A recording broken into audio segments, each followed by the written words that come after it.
Magandang araw mga bata! Welcome to Teacher Marles Channel, kung saan maraming matututunan sa lesson na ating pag-aaralan. Our subject is Mathematics 6. Let's have a review.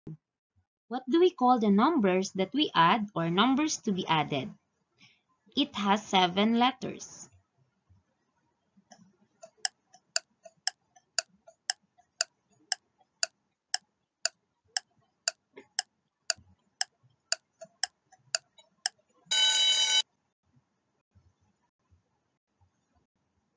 The answer is addends.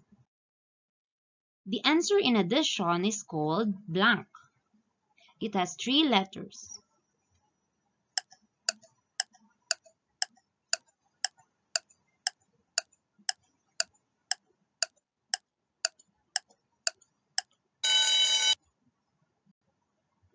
The answer is sum.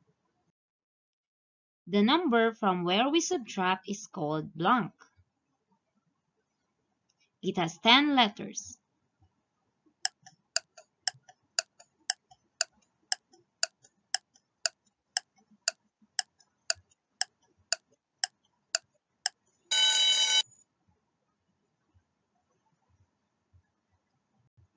The answer is subtrahend. The answer in subtraction is called blank.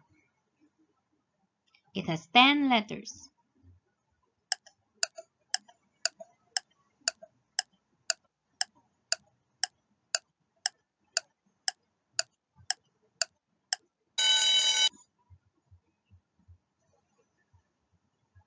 The answer is difference.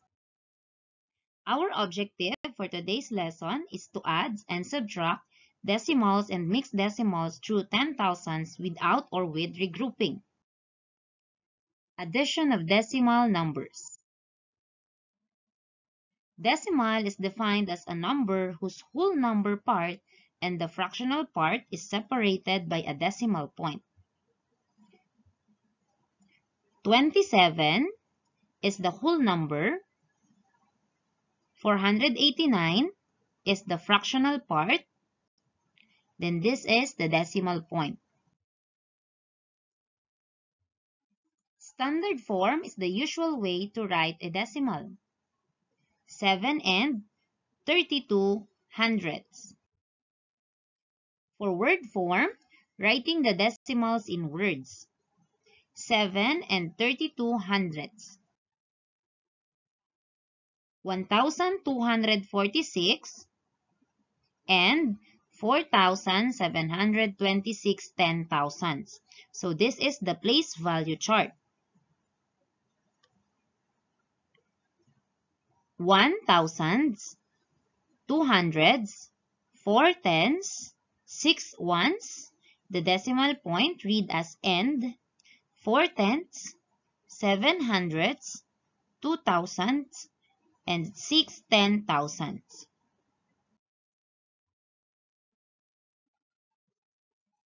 1,246 is the whole number.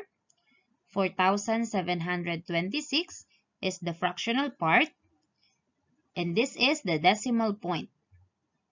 Word form, 1,246 and 4,726 ten-thousandths.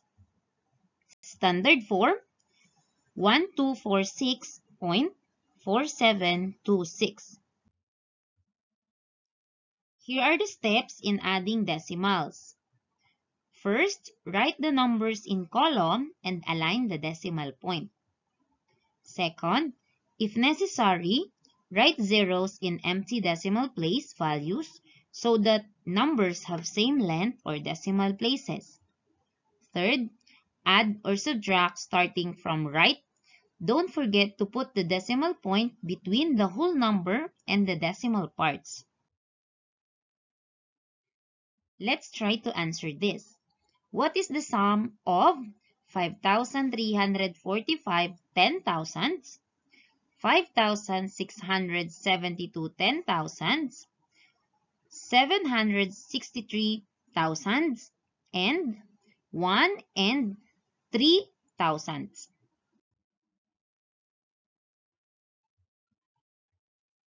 first step is to write the decimal numbers in column. We need to align the decimal point.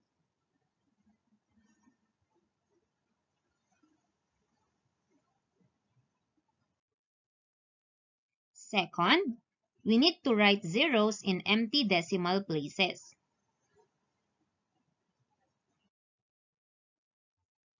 Third, we will add the decimal numbers.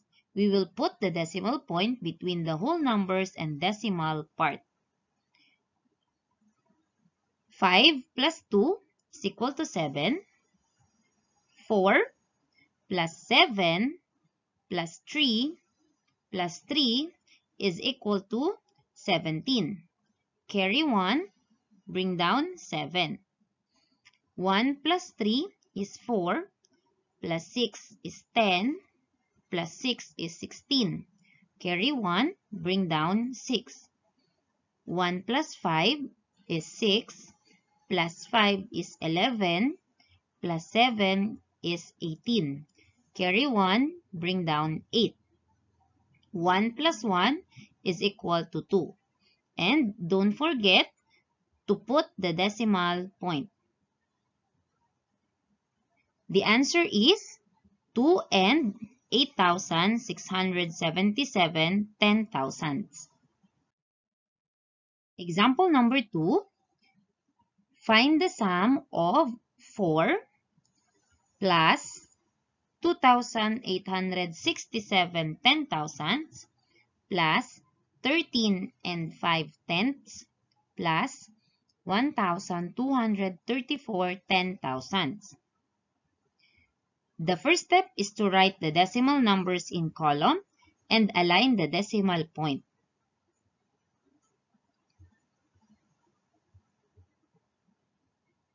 Four is a whole number and the decimal point of a whole number is on this part. Second is to write zeros in empty decimal places.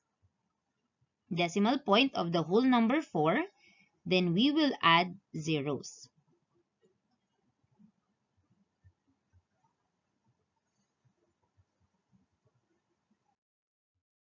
Third step, we need to add the decimal numbers and put the decimal point between the whole number and the decimal part. 7 plus 4 is equal to 11. Carry 1, bring down 1. 1 plus 6 plus 3 is equal to 10. Carry 1, then bring down 0. 1 plus 8 plus 2 is equal to 11. Carry 1 and 1. 1 plus 2 plus 5 plus 1 is equal to 9. 4 plus 3 is equal to 7. Then we have 1. Don't forget to put the decimal point. So the answer is 17 and 9,101 10,000ths. Example number 3. What is the answer when 5,623 10,000ths, 25 and 56 10,000ths, 1 and 23 hundredths, and 41 are added? First step is to write the decimal numbers in column and we need to align the decimal point.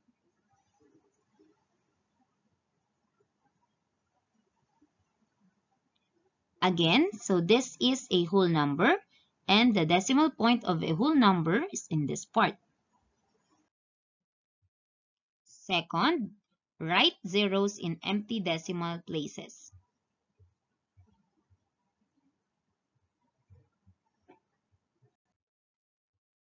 Third, add the decimal numbers. Put the decimal point between the whole number and decimal part. 3 plus 6 is equal to 9. 2 plus 5 is equal to 7. 6 plus 3 is equal to 9. 5 plus 2 is equal to 7. 5 plus 1 is equal to 7. 2 plus 4 is equal to 6. don't forget to put the decimal point. And the answer is 67 and 7,979 10,000. Again, these are the steps in adding decimal numbers. Number 1, write the numbers in column and don't forget to align the decimal point. Second, if necessary, write zeros in empty decimal place values so that numbers have same length or decimal places. And the last step is to add or subtract starting from right. Don't forget to put the decimal point between the whole number and the decimal parts. Thank you. I hope you learned how to add and subtract decimal numbers.